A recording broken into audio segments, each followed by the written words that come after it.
Bonjour à tous, bienvenue dans cette nouvelle vidéo d'analyse technique. Alors comme d'habitude, je vais m'intéresser à trois valeurs éligibles au PEA, à savoir les titres Crédit Agricole, TF1 et Accor.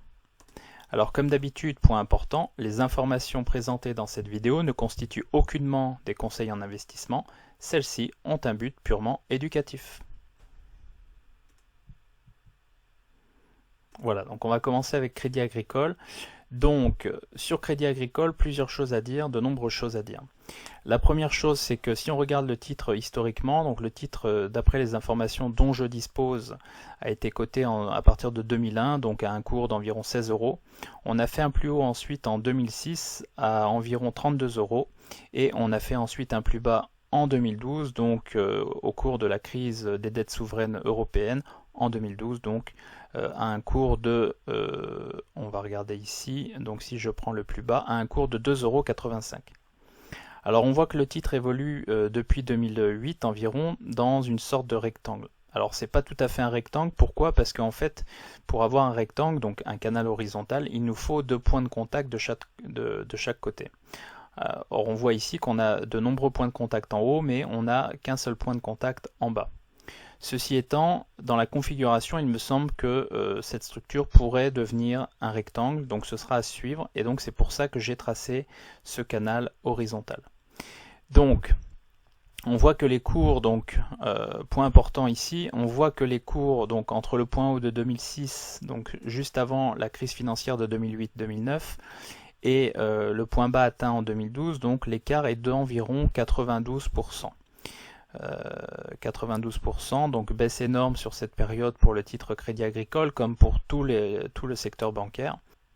Depuis, le cours s'était très bien repris puisque on peut noter une hausse du cours entre 2012 et donc le point haut en 2017 d'environ 463%. Alors, on note par ailleurs que le cours évoluait dans une sorte de biseau ascendant, comme ceci, que le cours a cassé son support, donc le support matérialisé en bleu, avant de faire un double pullback sur ce support, donc matérialisant ce qu'on appelle une inversion de polarité. Depuis, le cours est reparti fortement à la baisse, et alors quand on regarde le RSI 14 périodes, ce qu'on peut voir, c'est qu'en fait on avait déjà une indication de faiblesse au niveau du RSI 14 périodes, avec une divergence baissière au niveau du RSI, alors que les cours, eux, faisaient de nouveau plus haut. Alors, je vais zoomer un petit peu maintenant sur le prix pour montrer deux choses. La première, c'est que potentiellement ici, on a une zone de support ici matérialisée en vert, qui en fait correspond à une zone qui correspond à une droite de résonance, donc qui vient séparer le rectangle en deux périodes, en deux parties. Donc on a une partie haute ici et une partie basse ici. Donc on voit que le cours de Crédit Agricole a la plupart du temps oscillé au sein de la partie haute du canal horizontal. D'accord ? Alors ce qu'on voit également, c'est qu'on a ici, alors on ne le voit pas très bien mais je vous le dis, on a un marteau ici, donc la mèche du marteau ici vient marquer un plus bas sur toute cette zone. Donc potentiellement le prochain objectif en cas d'accélération baissière, ce serait la zone des 6 € sur le Crédit Agricole. Donc le cours pourrait tout à fait venir chercher les 6 € avant soit de rebondir, soit de continuer plus bas. Alors en cas de poursuite de la baisse, le prochain objectif se situerait beaucoup plus bas, puisque le prochain objectif pourrait se situer au niveau de l'ancien point bas situé à 2,85 €.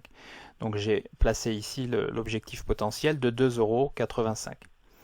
Donc si on regarde maintenant le RSI 14 périodes, juste pour voir ce que ça donne, on voit que celui-ci en fait a cassé son support, donc le support matérialisé en bleu ici, et donc a cassé son support, donc avait déjà fait une première alerte ici, une première fausse cassure ici, avait réintégré le biseau et ensuite a cassé sur ce niveau. Donc ce qui veut dire qu'en fait on a un support qui est cassé au niveau du RSI et on a un support qui a été retesté au niveau du cours et qui a marqué une inversion de polarité. Ce qui veut dire que la tendance est extrêmement baissière sur le titre Crédit Agricole, en tout cas à court terme. Alors ceci étant, on peut noter qu'on est en fréquence mensuelle, donc ici on a une sorte de Marubozu en fréquence mensuelle. Alors ce qui pourrait se passer, c'est que le cours pourrait remonter. C'est-à-dire qu'ici on pourrait marquer des plus bas et le cours pourrait remonter, réintégrer son support ici. Et donc c'est ça en fait, c'est ça qu'il faut en fait vérifier dans les semaines, en tout cas dans les jours qui viennent, c'est-à-dire la capacité ou non du titre Crédit Agricole à remonter au-dessus de son support ici et donc potentiellement à remonter au-dessus de son support, donc de la droite de résonance au niveau du cours. Donc il est difficile encore de dire ce qui va se passer sur le titre. On a deux alternatives possibles. Soit le cours parvient à rebondir dans cette zone, donc soit dès la semaine prochaine, donc dès lundi, mais ça paraît compliqué en raison des nouvelles mesures prises par différents pays ce week-end. Soit le cours donc descend un cran plus bas sur la zone des 6 € avant de rebondir, soit scénario le moins optimiste, la poursuite baissière se fait beaucoup plus forte la semaine prochaine, voire la semaine d'après, et dans ce cas-là, le RSI viendrait chercher la zone des 30 avec potentiellement une accélération baissière en direction des 2,85 €. Voilà, donc ça ce sont les scénarios possibles sur le titre Crédit Agricole qui, à mes yeux, est quand même assez mal orienté. Alors, un dernier point cependant, et le dernier point est le suivant, c'est que si jamais on avait une accélération baissière sur le titre pendant 15 jours et qu'on venait chercher la zone des 2,85 €, ce qui pourrait se passer ensuite, en cas de meilleures nouvelles, on va dire, c'est un très fort rebond. Pourquoi? Parce qu'on pourrait avoir un Marubozu énorme ici, et donc vous savez que sur les Marubozu, ce qui se passe, c'est que le marché, généralement, le marché assez souvent revient tester la moitié du corps du Marubozu. Donc la moitié du corps du Marubozu correspondrait à la zone des 6-7 € qu'on a évoqué ici. Donc en cas de très forte chute dans les 15 jours qui viennent, on pourrait avoir un test de la zone des 2,85 € avant un retour dans la zone des 6-7 €. Voilà, ça c'est tout à fait possible. Voilà, donc ça c'est une possibilité, à voir un peu ce qui va se passer dès lundi sur les bancaires, sur les valeurs bancaires et sur le marché de manière générale. Alors ce qu'on va faire maintenant, c'est que je vais passer au deuxième titre qui m'a été également demandé, donc on va regarder le titre TF1. Donc TF1. Voilà, donc ça c'est pour TF1, donc je vais un peu dézoomer ici. Voilà, alors on va se concentrer d'abord sur le cours de bourse et ensuite on regardera un peu le RSI 14 périodes.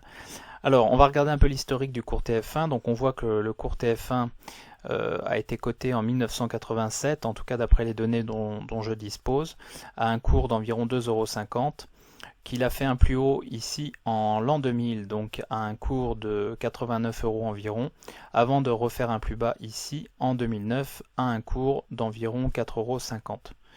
Ce qu'on peut noter également, c'est que le cours s'est très bien comporté dans les années 90, avec une très forte accélération haussière, puis une accélération verticale, donc totalement exponentielle, avant ici de complètement exploser et de se retourner.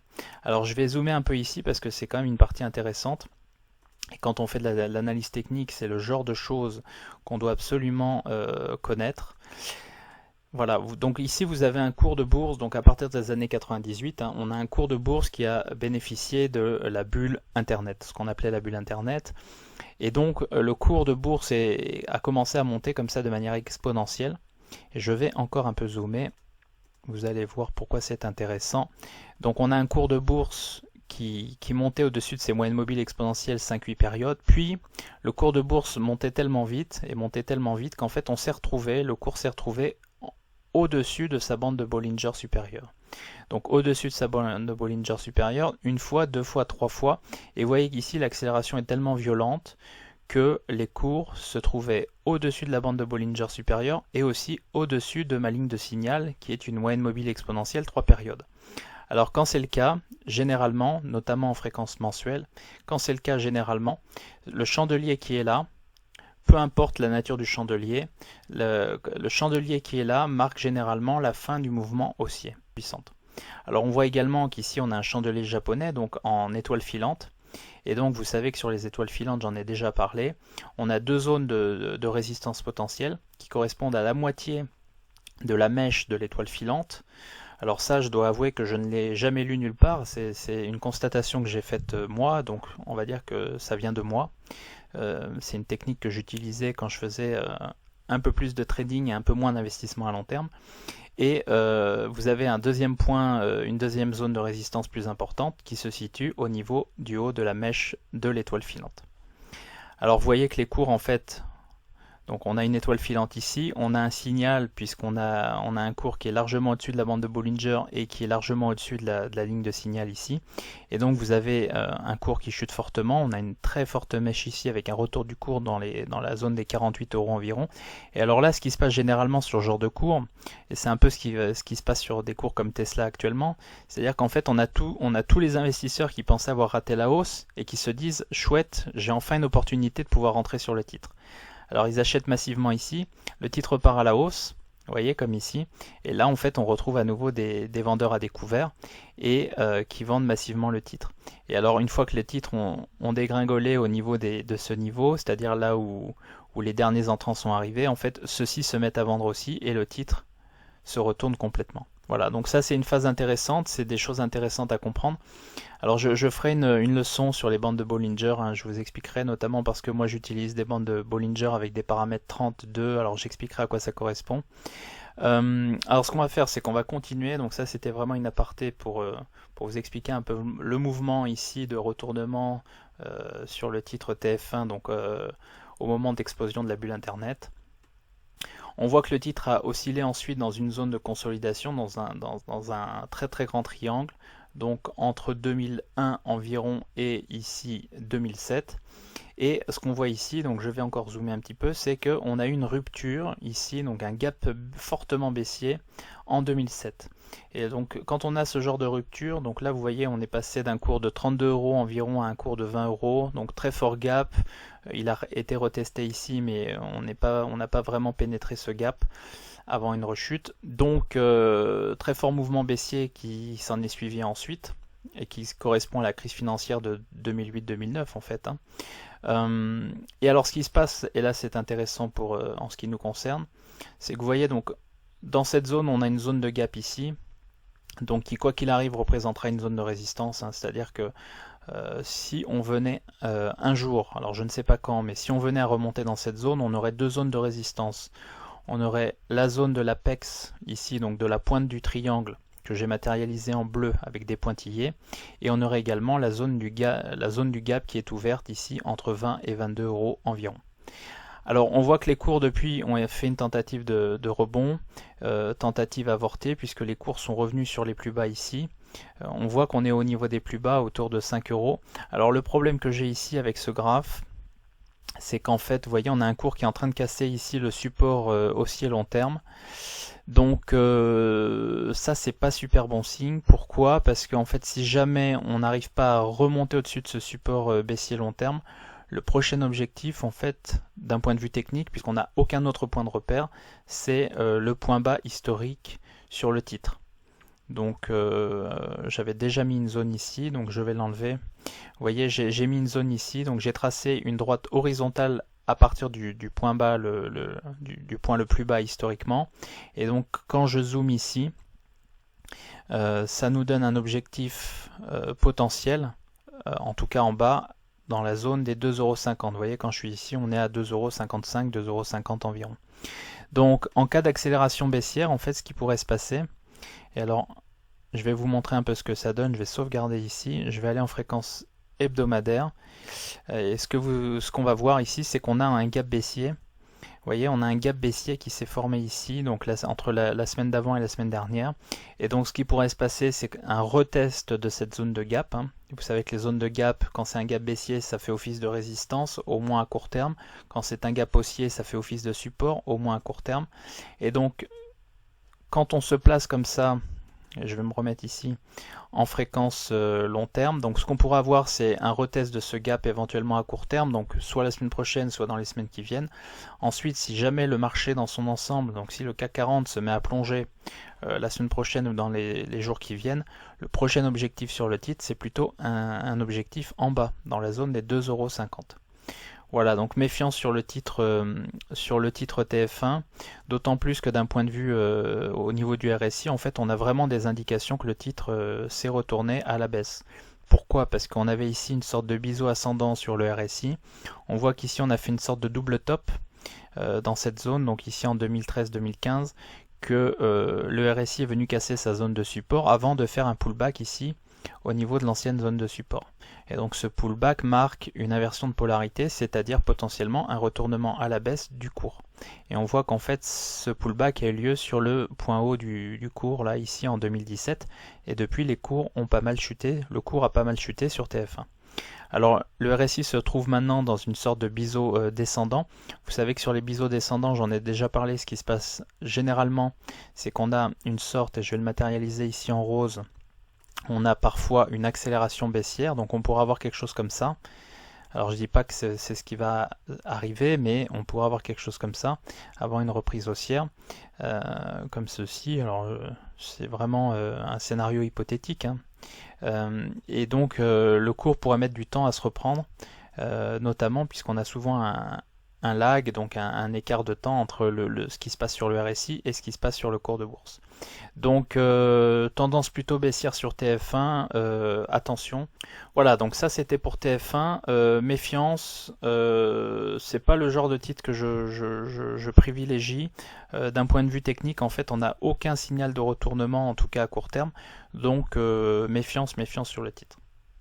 Voilà, ça c'est pour TF1. On va passer ensuite et on va terminer par le titre Accor, donc je vais regarder ça avec vous.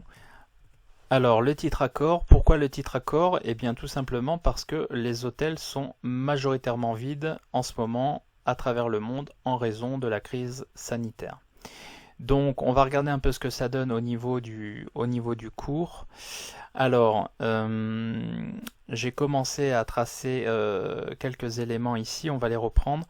On voit que le cours en fait Accor, donc coté en 1985 à 5 € environ, est un titre extrêmement cyclique. C'est-à-dire qu'en fait il évolue, vous voyez ici on est en 90, donc récession, le titre se met à fortement baisser. Ensuite on est en 98, 2000 récession, le titre se met à fortement baisser. Puis on se retrouve en 2006-2007. Crise financière de 2008-2009, crise économique, récession, le titre se met à fortement baisser. Et depuis, vous voyez, on a marqué une sorte de double sommet ici, et le titre depuis est en très forte baisse. Donc deux choses à remarquer ici, c'est que premièrement, le canal haussier long terme, en fait, est sur le point d'être cassé. Alors il n'est pas tout à fait cassé. On pourrait rebondir ici dans la zone de support, ici matérialisé en vert, puisque en fait on voit que le titre s'est repris en 2009 puis en 2011 et pourrait bien entendu se reprendre ici. Cependant, j'ai matérialisé ici un changement de canal potentiel, c'est-à-dire qu'on pourrait, en tout cas sur le titre, être en train de passer d'un canal haussier, donc d'un canal ascendant, à un canal horizontal. Vous voyez, j'ai matérialisé ça en orange, puisqu'en fait on a 2 points de contact ici, même 3, et on a plusieurs points de contact ici. Et on vient de retester cette zone cette semaine. Donc potentiellement, attention, changement de canal sur le titre Accor, passage d'un canal ascendant à un canal horizontal. Donc zone de consolidation horizontale potentiellement. Alors on voit que le bas de ce canal se situe dans la zone des 18,95 € environ. Même on pourrait aller descendre un peu plus bas, donc 16,50 €. Alors je vais descendre un peu parce qu'on a des mèches un peu plus basses. Donc on pourrait avoir un canal qui descend un peu plus bas. On va descendre jusqu'ici. Voilà. Voilà, donc ça c'est sur le titre Accor. Canal horizontal, donc depuis 1998 potentiellement.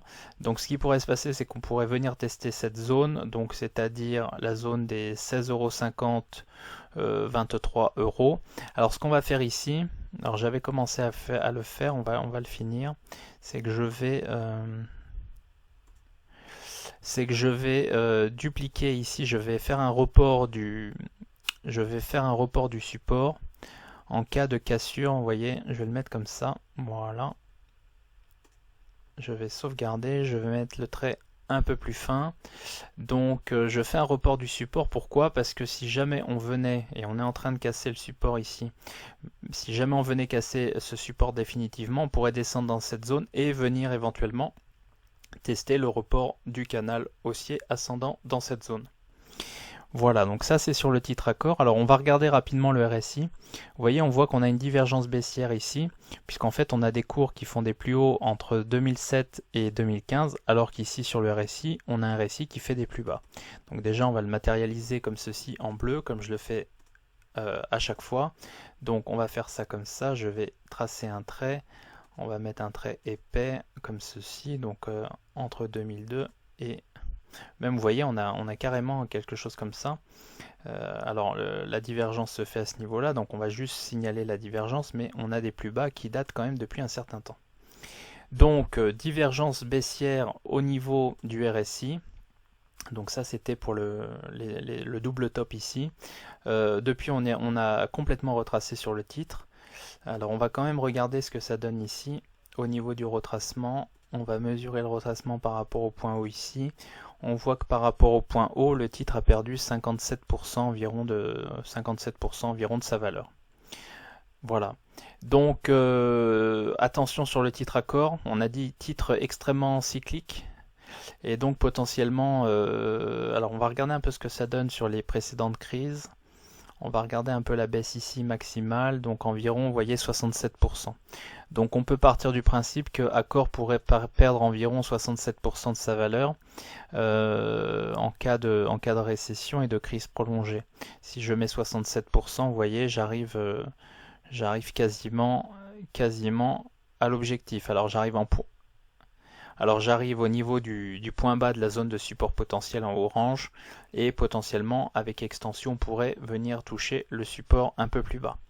Donc voilà, donc les objectifs potentiels sur Accor, je vais le mettre quand même ici.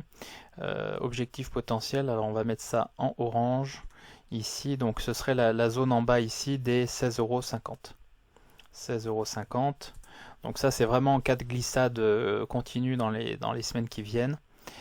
Donc 16,50 €, ça c'est l'objectif en bas avec une extension possible aux alentours de 14 € on va dire. Alors on pourrait venir toucher cette zone avant un rebond et une réintégration de la zone de support, ça c'est possible. En cas de rebond, parce qu'on pourrait également avoir un rebond, hein, tout est possible. En cas de rebond dans les semaines qui viennent ou le mois prochain, ou les mois qui viennent, on pourrait avoir un rebond comme ça, donc je vais le mettre comme ça, on pourrait venir dans cette zone puis tenter un rebond comme ceci, avant éventuellement une redescente comme ceci. Hein, on peut tout à fait avoir quelque chose comme ça. Ça c'est pas impossible. Alors bien entendu ce sont que des hypothèses de travail, hein, c'est pas forcément ce qui va arriver. Voilà, mais il faut avoir conscience qu'ici on est passé dans un canal horizontal, donc dans une sorte de rectangle, et donc potentiellement on aura des acheteurs dans le bas de cette zone et on aurait éventuellement des vendeurs dans le haut de cette zone. Voilà. Alors au niveau du RSI, dernier point important, c'est que vous voyez qu'ici au niveau du RSI, on se situe quasiment dans la zone des 30. Donc comme à chaque fois, on doit faire attention à ça, c'est-à-dire que si le RSI venait à pénétrer cette zone, il faudra voir en fait si on a un RSI qui reste durablement dans cette zone déjà, premièrement, et si jamais c'est le cas, on pourrait avoir une accélération baissière du cours d'Accor. D'accord, donc à suivre ici. Donc est-ce que le cours revient la semaine prochaine dans cette zone et que le RSI parvient à rester à proximité des 30 avant un rebond? Ça c'est une première possibilité. Deuxième possibilité, est-ce que le cours pénètre franchement dans la zone en dessous des 30 sur le RSI et s'enfonce durablement dans cette zone avec un objectif ici à 16,50 €? Ça c'est la deuxième possibilité. Voilà, donc ça c'était pour Accor.